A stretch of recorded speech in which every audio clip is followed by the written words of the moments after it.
Oli yö, suviyö, oli sellainen yö, jolloin sorsien kohtalon hetki jo lyö, kun me rannoille hiivittiin.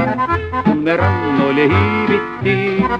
Oli toki viis, meitä miehiä viis, oli kaikilla tussarit matkassa siis ilmapyssystä pertaaniin. Ilmapyssystä pertaaniin. Kello 12 alkoi se leikki, ensi paukun sai kinttunsa Heikki. Mutta vaatihan miehiä taistelukin, saati sorsan metsästys.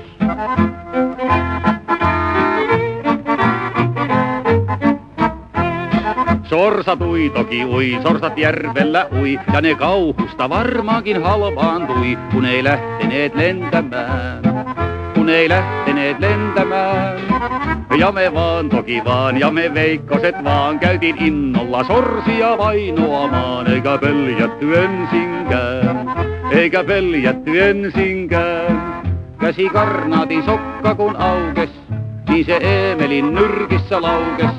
Mutta vaatihan miehiä taistelukin, saati sorsan metsästys.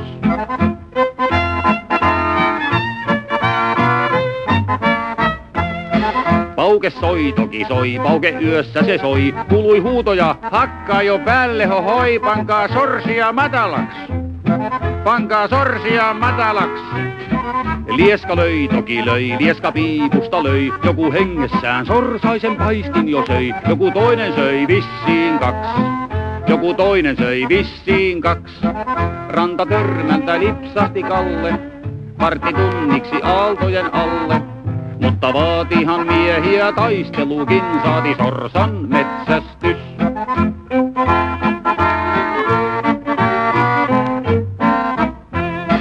Jyskimaa, rantamaa, jyski ranta ja maa, ilman jyskettä koskaan ei sorsia saa, eikä helpolla silloinkaan, eikä helpolla silloinkaan. Sorsaa päin, hikipäin, sorsan hahmoja päin, ihan vimmassa lyijyä kylvimme näin, mutta saatu ei sattumaan, mutta saatu ei sattumaan.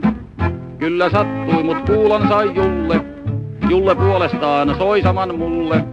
Mutta vaatihan miehiä taistelukin, saati sorsan metsästys.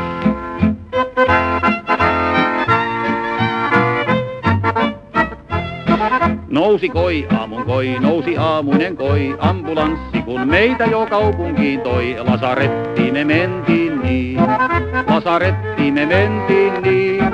Siellä juu toki juu, sairaalassapa juu, pää sai paikan ja lastan sai katkennut luu. Kalleen ilmaakin punopattiin, kalleen ilmaakin punopattiin.